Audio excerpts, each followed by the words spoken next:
Okay, good evening, ladies and gentlemen. Thank you very much for joining me. As I didn't have time to say yesterday, my aim is to put the story into history. And as I'm interested in people, today I'm going to talk about three particular, very different French people who experienced significant triumphs and tragedies in their lifetime.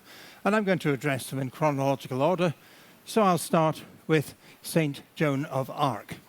Now, to give you some background, this is France in 1420 in a nutshell. The large parts in sort of beige colour were controlled by England. The parts in the pinky colour were controlled by Burgundy, and both of them were allied against the Armagnacs, who controlled the rest of France, and they're in sort of pale yellow. So why did the French Burgundians ally themselves with the English against the French Armagnacs? Well, it's a bit complicated, but the Battle of Agincourt had been fought when Joan of Arc was 3 years old, and the English king was King Henry V, circled down there.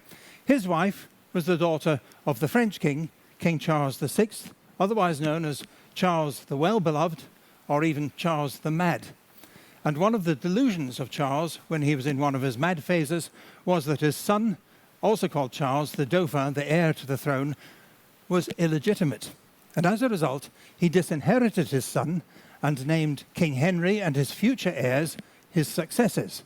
So he died at the start of our story, about the same time as his son-in-law, King Henry V. And that left the 9-month-old King Henry VI of England and Charles's surviving son, the Dauphin of France. And because of marriage and estates, the Dukes of Burgundy were probably the most powerful nobles in France. And John the Fearless had killed the king's brother, the Duke of Orleans, in an attempt to control France himself, and this started the war between the Burgundians and the Armagnacs. And it's thought that 16 years later, the Dauphin arranged for John the Fearless, his second cousin, to be assassinated at a meeting supposedly to discuss a truce. And this drove John the Fearless's son, Philip the Good, into an alliance with the English. And one of John the Fearless's daughters was married to the Duke of Bedford, who was the brother of King Henry V, while another brother, John of Lancaster, was in effect regent while King Henry VI was still a child. So that was the situation in France in 1420. The Armagnacs did have the support of the Scots, who were famously anti-English anyway, but they don't play a large part in this tale I'm about to tell. The main players on each side were Bedford, who was a very capable administrator and soldier, and his effective management of the war increased English power in France. The Duke of Burgundy, who was a fickle ally who alternated alliances with the English and the French, trying to improve his own power base. And the Dauphin, who was weak, indecisive, and not terribly brave. And 5 years after his father's death, he still hadn't been crowned, because Rheims, the traditional place for crowning French kings, was well within the territory held by the English. And as long as he remained uncrowned, his claim to be King of France was open to challenge. And it was Joan of Arc's impact that led to his coronation as King Charles VII. Now, Joan was born in about 1412. She was the daughter of a tenant farmer, Jacques d'Arc, and his wife, Isabelle Romée, at Domremy in northeast France. Her birthplace is now a small museum, and it's right next door to the church where she was christened, Saint-Rémy de Rheims. Joan was illiterate, but her mother instilled in her a deep love of the Catholic Church. And she claimed that she first saw visions of angels and blinding lights at the age of 13 in her father's garden.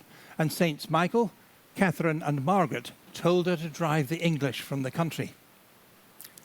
Eventually, her uncle took her to the fortress of Vaucouleurs, about 10 miles away, where she told her story to the commander, Robert de Baudricourt. He told her uncle to tell her father to box her ears. She was not the first to claim divine inspiration. But within a year, she was back, and this time she was so insistent that she had a message from God that would help the Dauphin be crowned, and that she would help to drive the English out, that the Duke of Lorraine actually listened to her.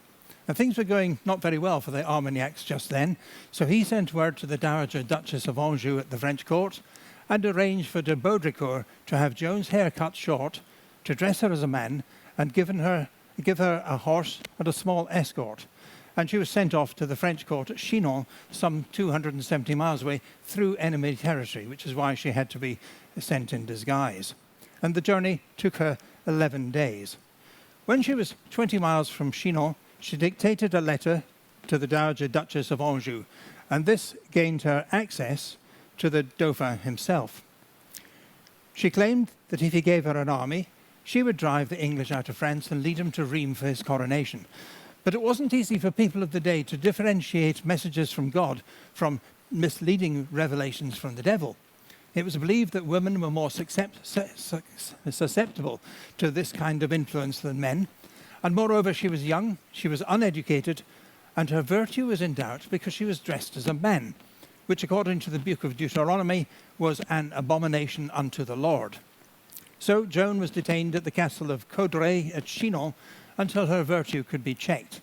And first, two senior ladies at the court, the wife of the military captain of the castle and the wife of the Dauphin's councillor, checked that she was indeed a virgin. And they also stated that she appeared to be devout, sober, and virtuous. She was also questioned over a period of some 3 weeks at Poitiers by the Dauphin's chancellor, Raynald de Chartres, who was the Archbishop of Rheims, and by other clerics, using, as the Archbishop said, a mixture of human wisdom and devout prayer to judge whether or not she'd come to Chinon by the will of God. She told them that it would be at Orléans that she would give proof of her mission. And as Orléans was then in a desperate state under siege by the English, the priests advised that the Dauphin would be well advised to make use of her. So Orléans was strategic to both sides. And the city had been under siege for 6 months when Joan arrived with a small army of several hundred men. It was almost totally surrounded by a ring of English strongholds, and she was told that action must be deferred until further reinforcements could be brought in. The following evening, she suddenly announced that she must go and attack the English, and she hurried to the fort of Saint-Loup, which she discovered already under attack, and her arrival roused the French, and they captured the fort. The next day, she crossed to the south bank of the river and advanced on another fort, which the English immediately evacuated in order to defend a stronger position. But Joan and the army attacked and took it by storm. And very early on the following day, the French advanced against the fort of Les Tourelles. And Joan was wounded, but quickly returned to the fight, and it was thanks in part to her encouragement that the French commanders kept up the attack until the English were beaten. She now had a suit of armour made for her, and a painter was commissioned to make her a banner, which showed the fleur-de-lis of France on a white ground with the words Jesus, Maria, with a painted Christ sitting in judgment. And having established her credentials at Orléans, Joan now persuaded a reluctant Dauphin to move towards the English-controlled Rheims, where the holy oil needed to anoint him in the coronation was kept in the cathedral. On the way, towns in enemy territory were successfully attacked and captured, Joan leading from the front, not actually ever killing anyone, but always at the front, waving her standard. And as they approached a town or city, Joan would dictate a letter demanding surrender, and as she was now learning to write, she would sign it herself. As a result, some towns or cities were persuaded by her victory so far to surrender without being attacked. For example, here's a painting of the citizens of Troyes handing over the keys of the city after the Dauphin and Joan had shown that they were serious in preparing an attack. But this painting is idealized because Joan continued to dress as a man even when she was not leading an attack or riding with the army. As they neared Rheims, their progress became unstoppable, and the English evacuated. The Archbishop, Raynald de Chartres, hurried ahead to reclaim his bishopric, and Charles was crowned with the required ceremony as Charles VII, 7 years after his father died. The same day, Joan wrote to the Duke of Burgundy, inviting him to acknowledge Charles as his king. And not surprisingly, there wasn't actually a reply. Now, her thoughts turned to the rest of her mission, to clear the English out of France. So she turned her eyes to Paris. She got within 4 miles, but the city was safe behind massive defences.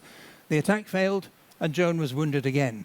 And some doubters now said the attack had failed because the king wasn't committed enough, but the theologians started to argue that it was because her inspiration had not come from God, but from Satan.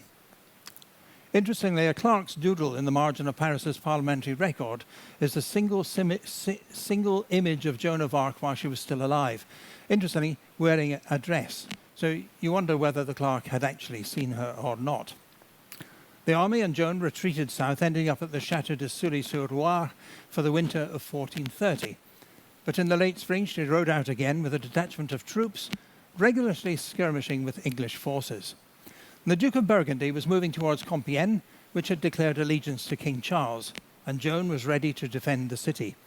Once again, she charged into the thick of the fighting, penetrating Burgundian defences. But then a whole division of Burgundian and English soldiers who'd been held back out of sight joined the fray, and soon she was surrounded, pulled off her horse, and taken prisoner. And this is from a mural in the Pantheon in Paris. She was taken initially to Beaulieu-les-Fontaines, the prisoner of Jean de Luxembourg, to whom she had surrendered. And it was agreed with the Burgundians and the English that she would be ransomed by the English. But while negotiations were going on, Joan tried to escape. So she was taken to more secure accommodation at Beaurevoir, now a ruin, where she tried to escape again by jumping out of a window and injuring herself in the process. She was finally ransomed for 10,000 livres, that's about $750,000 in today's money. And the idea was that the young King Henry of England was to be crowned in France in order to underline his credentials to be King of France as well, and it was necessary to expose to the public the heresy of the girl who'd put a crown on the head of the Armagnac pretender. The Bishop of Beauvais, Pierre Cauchon, had lost his bishopric to the Armagnacs, and he was keen to see her tried, but it had to be done well away from Armagnac territory in case they tried to rescue her. So she was taken to Rouen and held prisoner in this castle for inquisition by Bishop Cauchon and by other theologians. Under church law at the time, inquisition was based on a presumption of guilt, and there were three options. If found not guilty, she would be handed back to King Henry to decide her fate. If she confessed her guilt and she was repentant, she would be imprisoned for the rest of her life to contemplate her sins. And if she was found guilty and unrepentant, she would be handed back to the civil authorities to die, as they put it, in purifying flames. Cauchon had lost his bishopric of Beauvais, but if he were to vindicate King Henry's claim and save a soul into the bargain, he hoped he might be appointed to the vacant archbishopric of Rouen. Once again, Joan had to prove she was a virgin, this time arranged by the Duchess of Bedford. Now her spiritual integrity was tested. She asked to attend Mass before appearing before the Inquisition, but was refused. Under questioning, she was self-possessed, but she believed she was not allowed by heaven to talk about the revelations from God, as they were solely for King Charles VII. She refused to swear the oath every day, saying she had already sworn it once at the beginning of the proceedings.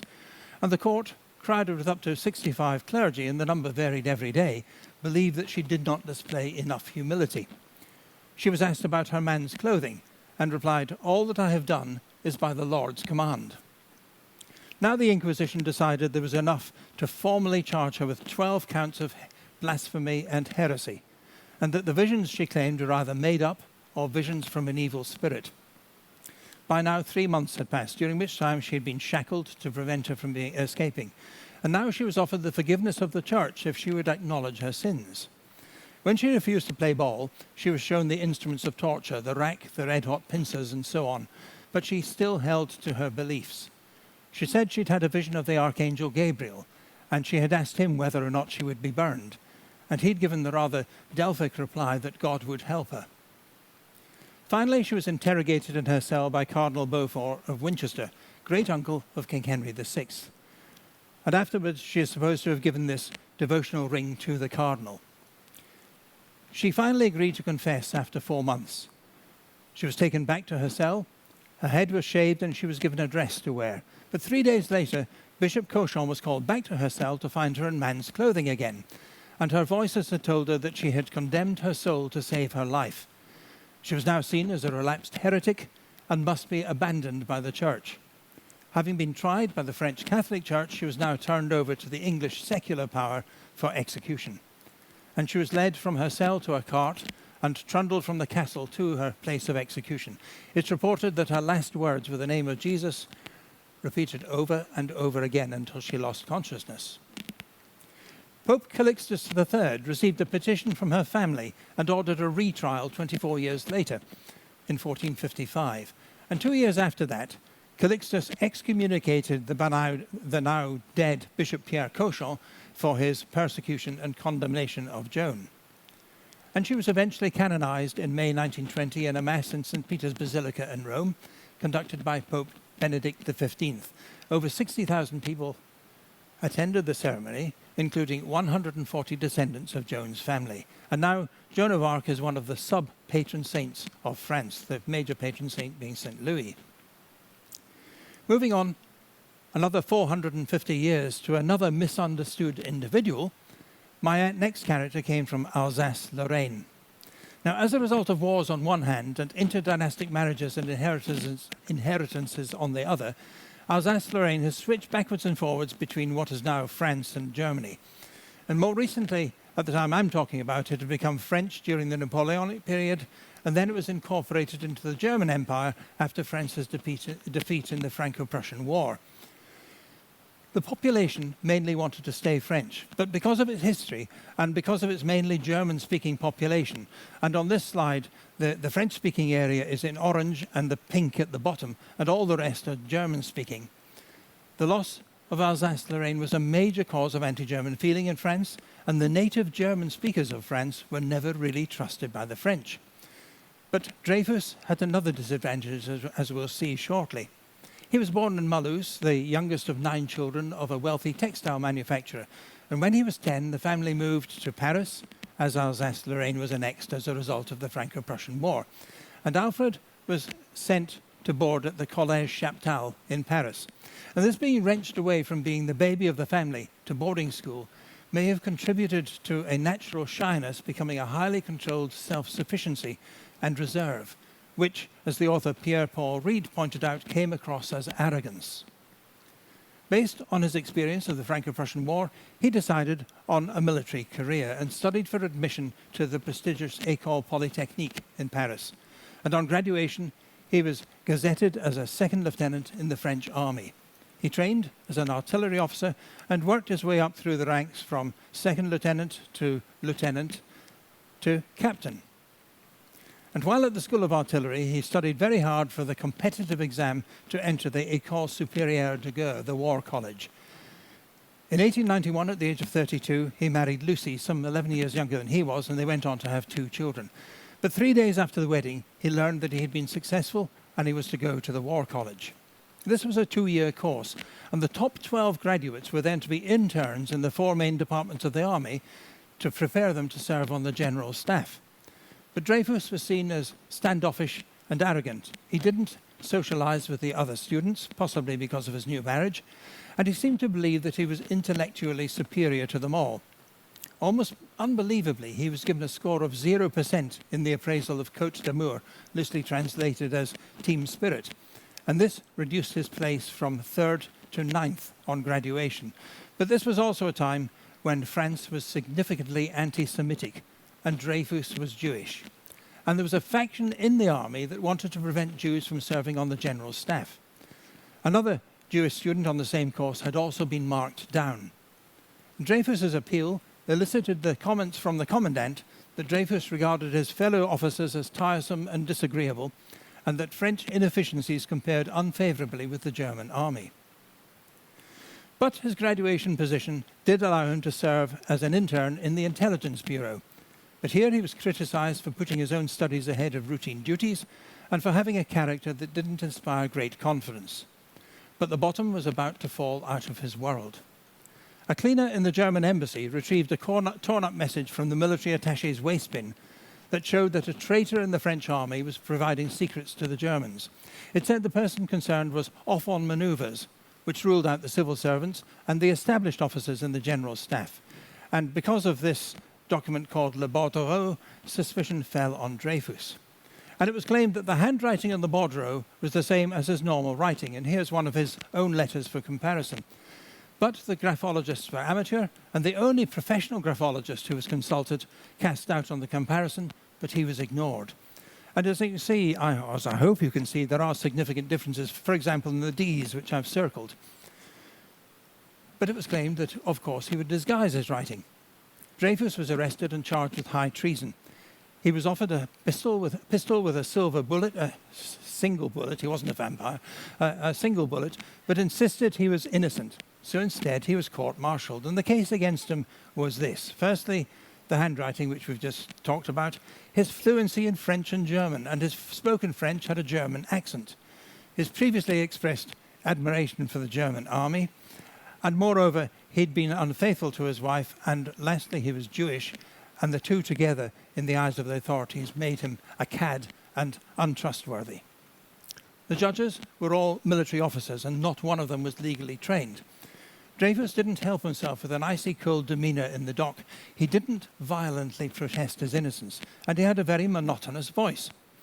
At the end of the court-martial, as the judges were about to retire to consider their verdict, a secret dossier was handed to them without being shown to the defence, and the dossier contained this note. And since the evidence was so weak, it later transpired that this man, a Colonel Henri in the intelligence department, had forged a note from the Italian military attaché to the German military attaché. They were clandestine lovers, and this time naming Dreyfus. Despite being ably defended by one of France's leading counsels, Edgar de Monge, Dreyfus was unanimously found guilty and sentenced to deportation for life in a fortified enclosure. He also had to pay the costs of the trial. And this verdict led to an outbreak of anti-Semitic propaganda. For example, this is the front cover of La Libre Parole in December 1893, caricaturing the qualities of the Jew in the style of the then current vogue of phrenology. Crowds gathered demanding that Dreyfus should be guillotined. It was originally intended that he should be sent to New Caledonia in French Polynesia, but when the demands for more drastic punishment grew, it was decided that instead he'd be sent to Devil's Island. Devil's Island was otherwise known as La Guillotine Sèche, the dry guillotine. But first he had to be ritually humiliated. He was paraded at the École de Guerre. His badges of rank, his epaulets, his buttons, even the red stripes down his trousers were torn off, and his sword was broken in two by Sergeant Major Buxin of the Republican Guard. His wife tried to accompany him to Devil's Island, but was eventually talked out of it. She was allowed to see him before he sailed, but wasn't allowed to touch him in any way. However, over the next few years, she tried to support her husband as best she could. Now, Devil's Island is one of the Salvation Islands off the coast of French Guiana in South America. The region is mosquito infested with endemic tropical diseases, and prisoners were kept on both Ile Royale, that's the one in the foreground, and Devil's Island at the back. The Devil's Island's now off limits, and there are strong currents and sharks, which certainly prevented any possibility of escape. And although it's delightful for a day visit, the ruins on Ile Royale are a grim reminder of what it must have been like. And 80,000 people died on Devil's Island in the 100 years it operated as a prison. Dreyfus was kept in solitary confinement throughout and under permanent guard. His hut had no artificial light other than that which spilled down from the guard's compound, so he couldn't read after the sun went down at 5:30 in the evening. When he was let out, it was in a confined area of the island over 170 square yards, and initially he had a view of the sea, but after a false report that he'd escaped, the authorities in France decided to move him to a totally enclosed compound on top of the island, so now he didn't even have a view. A second palisade was built 2 meters high around the first, and Dreyfus was now only allowed to exercise between the two palisades. And for 2 months, he was shackled to his bed at night. The median temperature was 30 degrees Celsius, that's about 85 in Fahrenheit, and when he was locked in the airless hut at night, he was plagued by mosquitoes and spider crabs. Needless to say, he didn't thrive. Lucy was allowed to send him money to buy provisions. He was allowed to smoke, and his laundry was done for him. He asked for carpentry equipment, but this was refused in case he used it to try to escape. He was allowed books, pen and paper, and he wrote to Lucy a lot, but her replies often took months to arrive. Meanwhile, back at home, the French population was divided into Dreyfusard and anti-Dreyfusard, and Dreyfus's brother Mathieu spent time and money, a lot of it, to find evidence that his younger brother was innocent. In the meantime, Colonel Georges Picard had taken over as chief of intelligence, and although he was anti-Semitic, he was at least honest and principled, and not long after he'd taken over the post, he was given another piece of paper retrieved from the German military attaché's waste bin, and this is known as the Petit Bleu. It proved there was still a traitor, and this time there was a name, Major Esterhazy. And after investigation, Picard discovered that the note from the Italian military attaché had been forged, that the writing on the bordereau was Esterhazy's, and realized that Dreyfus had been convicted for Esterhazy's crime. Eventually, the press got wind that something was wrong. But to protect the reputation of the army and to make sure that nothing changed, Picard was sent away from Paris and then on to Tunisia to keep him out of the way. Esterhazy was arrested, court-martialed, and found not guilty. Then Picard was charged with imparting official secrets to a civilian. As a result of the information now flying about, the writer Émile Zola wrote an open letter about the Dreyfus Affair in the press to the President of France. This was a forthright letter naming names, and as a result, Zola was put on trial for libel and sentenced to a year in jail and fined the equivalent of about $12,000 in today's money. Picard had been released from detention to give evidence at this trial, but afterwards he was dismissed from the army and deprived of his pension. There followed a combination of the general staff scrambling to protect their good names and further overt anti-Semitism. And this drawing in the press said, "In the Dreyfus Affair, the more that is exposed, the more Judah is embarrassed." Zola appealed and was successful on a technicality. The Minister of War had brought the case against him, but the minister himself hadn't been mentioned in the open letter and therefore hadn't been libelled. So Zola was then charged with defamation, and wisely he spent the next 11 months in England and was sentenced in his absence to a year in prison. Finally, the new Minister of War, Godefroy Cavaignac, was convinced of the forgeries, but not necessarily of Dreyfus's innocence. He ordered the arrest of Colonel Henri, who was detained and then committed suicide. And would you believe, an appeal for his widow raised over $1 million in today's money in less than a month, mostly from the French army. Esterhazy escaped to England, where he spent the rest of his life as a journalist. But now the equivalent of the Supreme Court decided that Dreyfus's original conviction should be annulled and he should be retried at a second court-martial. So in 1899, Dreyfus returned from Devil's Island on the cruiser Sfax. He was given a non-commissioned officer's cabin with a grill over the porthole, and he was allowed 1 hour of exercise on deck morning and evening. People were shocked how he'd aged. He'd lost weight, he was weak, he was racked with fevers, and he looked like an old man, although he was just 44. The court-martial was at Rennes, which was an ultra-conservative area near the west coast, and the scene of violent anti-Semitic riots at the time of his first trial. The 7 judges were all below the rank of colonel or below, and not one had legal training.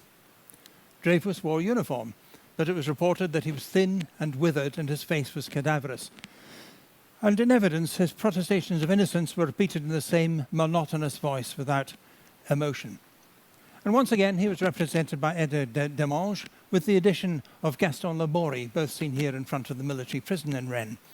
And during the trial, an unknown person tried to assassinate Laborie, shooting him in the back and forcing him to spend a week in hospital. Hardly surprisingly, Esterhazy declined to travel from England to give evidence. Several senior generals took the stand, and all they did was they reiterated that Dreyfus was guilty. After just over a month, despite the efforts of 2 of the best advocates in France, who admittedly disagreed about how to conduct the trial, despite the evidence of Picard himself, the evidence of Colonel Henri's widow that Colonel Henri had forged the document in the interests of the army, and despite an official communique from the German Secretary of State, von Bülow, that they had never had any connection with Dreyfus, the court-martial once again found Dreyfus guilty by 5 votes to 2 and sentenced him to 10 years detention. There was international amazement and demonstrations across the world. And this is an American drawing showing the degradement of justice, parodying the degradement that Dreyfus had suffered 5 years before. And there was a talk of boycotting the French exposition due to be held in Paris the following year. It was agreed that Dreyfus should appeal, but in an attempt to save the exposition, he was offered a pardon if he should withdraw his appeal. But as that would imply that he was guilty, Dreyfus refused to withdraw the appeal. But he was too frail to stand 10 years in prison, so eventually he was persuaded to agree. And an amnesty was passed in Parliament for all crimes committed by anyone in anything committed with the Dreyfus Affair. He then laid low, making plans to prove his innocence. In 1903, the Chamber of Deputies decided the truth should come out once and for all, and Dreyfus applied for a review, and the Minister of Justice referred the judgment made at Rennes to the Cour de Cassation, that's the appeal court. And Dreyfus once again made a poor impression in court, but the case was then elevated to the combined chambers, the Supreme Court, and on the 12th of July 1906, he was finally declared innocent. Dreyfus and his supporters were exultant. And in his own words, Le 20 juillet 1906, une belle journée de réparation pour la France et la République. Mon affaire était terminée. He also had words of thanks for Colonel Picard. And the verdict was to be announced in the Journal Officiel, as well as in 50 national and provincial papers chosen by Dreyfus. He was reinstated in the army as a chef de bataillon, in the rank of commandant, that's major, and assigned to command an artillery unit. And he was also awarded the Chevalier of the Légion d'honneur, not where he'd undergone his degradation 12 years before, but in a smaller courtyard, and he received his medal from the commander of the 1st Cavalry Division. But feeling not fully fit, he took early retirement in 1908 at the age of 49, reverting to the rank of captain in the reserves. And Colonel Picard, by now, had also been rehabilitated. He was reinstated in the army, one rank up as a brigadier general, and then in 1906 he was actually made Minister of War. And Dreyfus was mobilized in 1914 at the start of the First World War and took part in the battles of Chemin des Dames and Verdun. And by the end of the war, he was a lieutenant colonel, and in 1919 he was promoted to be an officer of the Légion d'honneur. After the war, he retired again, going through his papers, collecting stamps and smoking his pipe. He still had nightmares about his degradation at the Collège de Guerre and his torments on Devil's Island, but he died peacefully, surrounded by his family in 1935 at the age of 76. And Lucy survived him by 10 years, and they were buried together with other family members in the Montparnasse cemetery in Paris. And this episode brought down several ministers of war and one government. But he's mainly remembered now for Robert Harris's excellent book An Officer and a Spy, which is a novel, and Roman Polanski's film of the same name. The last person I want to talk about also had literal ups and downs. To give him his full name is Antoine Jean-Baptiste Marie Roger Pierre, Viscount de Saint-Exupéry. He was born in Lyon in the family apartment in a street now named after him, and he was the middle of 5 children.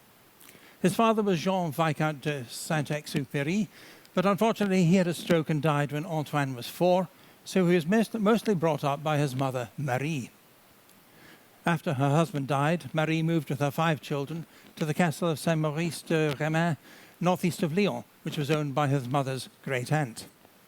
And here, Antoine acted as a ringleader for his brother and sisters, as well as his cousins. He wrote short plays for them all to act in. He made up imaginative games, and he was a daredevil, headstrong and rarely obedient. The family moved to Le Mans when he was 9, and he was educated in this building by the Jesuits, but he wasn't an ideal student. He spent his time daydreaming rather than working, and he preferred poetry to formal subjects. He'd always dreamed of flying, and at the age of 10, with the help of a village carpenter, he built what he hoped would be a flying machine which incorporated his bicycle. But the only attempted takeoff ended in a ditch. Holidays were still spent at the chateau, and it was exploring from here that he discovered the airfield at Embark. And Antoine asked the pilot, Gabriel Wroblewski-Salve, to take him up. He claimed that his mother would have no objections, so Salve took him at his word, and so one sunny day, the 12-year-old Antoine had his first taste of flying, and this was an experience that would determine the course of the rest of his life. However, his mother was distinctly unhappy. Just the following year, the Wroblewski-Salve brothers were both killed flying one of their own aeroplanes. When he was 17, his 14-year-old brother Francois died in his arms from rheumatic fever, and this marked the end of a carefree childhood. When he was 19, he failed the entrance exam for the Naval Academy, and he enrolled at the École des Beaux-Arts in Paris to study architecture. But he spent a lot of the time socializing with the literary set, and he never graduated. When it came time for his military service at the age of 21, he chose the air arm of the French army. He started as a ground technician, but his mother paid for flying lessons in a Farman 40, rather like this one when it reappears. And he went solo after just 2.5 hours of flight instruction. Unfortunately, he was not a good pilot. He was ill-disciplined, he was amateurish, he was unwilling to take advice. And although he eventually got his wings while stationed in Casablanca, he developed a deserved reputation for being a wrecker of aeroplanes. The following year, he was transferred to the reserve as a sub-lieutenant. He then became an accountant in Paris and later worked as a sales representative selling trucks. But in 1926, he published his first short story, The Aviator. And the next year, he started flying for the Latécoère group based in Toulouse. And this became Aéropostale in 1927. He worked as an airmail pilot, flying from Toulouse to Casablanca, and then on down to Dakar. And later on, he worked as a station manager at Cape Juby in the south of Morocco. And here he is with some of his staff. Pilots were frequently forced down, and one of his jobs made it necessary for him to negotiate with the local Moorish tribes to ransom them. But his boredom and his experiences led to the book Southern Mail. He then went on to direct the Aeropostale subsidiary Aeroposta Argentina, pioneering new routes across the Andes, leading to the book Night Flight, which won the Prix Femina and was later made into a film of the same name. In 1929, after a long series of unsatisfactory affairs, he met Consuelo Gomez Carrillo, the Salvadorian widow of a Guatemalan diplomat and writer.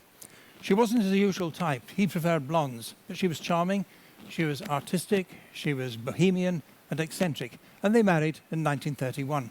The marriage was passionate but turbulent, with affairs, breakups and reconciliations. In 1938, during one of their separations, she heard that he'd been injured in a crash during an air race from New York to Punta Arenas in the south of South America. She rushed to join him just in time to stop doctors from amputating his hand. After South America, for which he was awarded the Légion d'honneur for services to aviation, he returned to being a night pilot, flying down from Casablanca to the Moroccan Saint-Étienne. There's another Saint-Étienne in France. He was still an undisciplined and lucky airman. Lucky because he was still alive. He was inattentive, he lost concentration, he got lost, he continued crashing and making forced landings. He probably subscribed to the belief that a landing is a crash you can walk away from. On one occasion, he kept an airfield waiting for an hour for him to land because he wanted to finish the book he was reading. He then joined the advertising department for the newly created Air France, but it didn't stop him from flying. And his next escapade was the Paris to Saigon air race. And here is Antoine de Saint-Exupéry with his co-pilot André Prévost and their Caudron C-630 aircraft, which had the registration letters F for France and ANRY, AN being the first two letters of his name, Antoine, and RY being the last two letters of Exupéry. And this was in December 1935. Unfortunately, after a total of 19 3/4 hours in the air and 4 1/4 hours after taking off Benghazi in poor visibility with no navigation aids, they crashed into gently rising terrain in the Libyan desert at 170 miles an hour. The aircraft slid for 250 yards across the surface of the plateau, and as you can see, it was heavily damaged, but Saint-Exupéry and Prévost were not hurt. But their water was lost. They were left with, as Antoine later wrote, a pint of coffee in a battered thermos flask and half a pint of white wine. There's some grapes too and a single orange. And his dehydration and thirst led to mirages and hallucinations, which formed the basis for his novel, The Little Prince. And what makes the desert beautiful, said the Little Prince, is that somewhere it hides a well.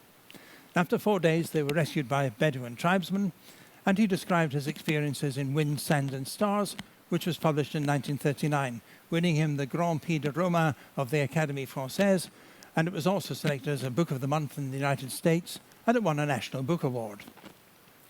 After a spell reporting on the Spanish Civil War, he re-enlisted in the French Air Force at the start of the Second World War, flying reconnaissance missions. He was promoted in the Légion d'honneur, he was inducted into the Order of the Air Force, and he was decorated with the Croix de Guerre, the War Cross.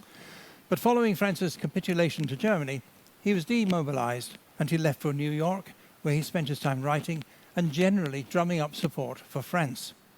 One book, written in 1942, tells about his role as a pilot of a reconnaissance aircraft during the Battle of France in 1940. And this book condenses months of flights into a single terrifying mission over the town of Arras. It was published in America as Flights to Arras, but it was banned in France as Pilote de Guerre at the request of the German authorities. But his most famous book was written during the summer and fall of 1942, mainly at the Bevan House on Long Island. And the quotation is a letter to his mother, freely translated. It says, you don't need to put down more than a few words to understand a subject. The book he was writing was The Little Prince, and it was published in French and English. And the story follows a young prince who visits various planets in space, including Earth, and covers themes such as loneliness, friendship, love, and loss. And despite its style as a children's book, The Little Prince has philosophical musings about life, adults, and human nature.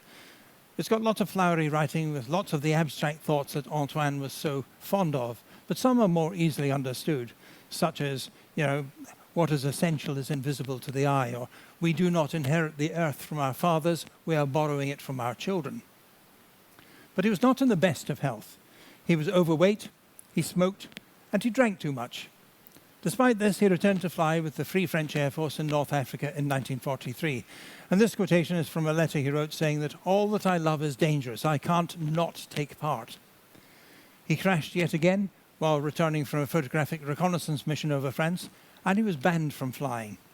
But somehow he managed to recover his flying status, and in 1944 he was flying the Lockheed P-38 Lightning and was promoted to Commandant Major. But in 1944 he didn't return from a mission.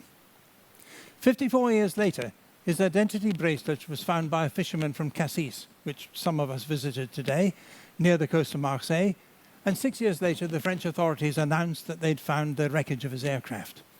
It was way off his intended course. No evidence has been found to suggest he was shot down. So was he lost? Was he disorientated? Or had he suffered a medical mishap? We shall never know, but he did leave a memory, particularly amongst aviators and in France, for his writing.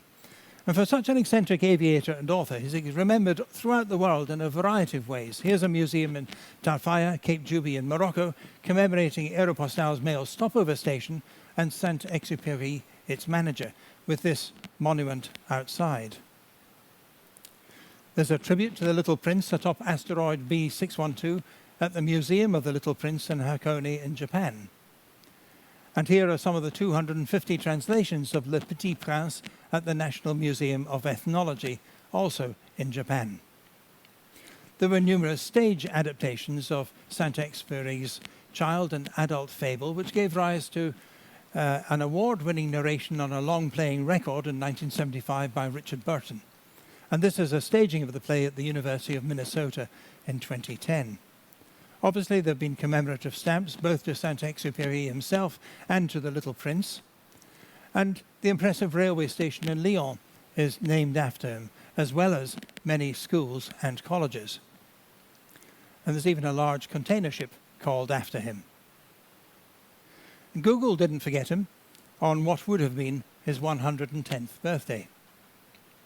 So most people have known triumph and tragedy in their lives, but some people have more than others, and I hope you've enjoyed listening to these three. Now, my next talk is in 2 days' time, and it's on Men of the Med, when I'm going to tell the story of an architect, an artist, and a con artist. So I hope to see you there. Thank you very much for listening.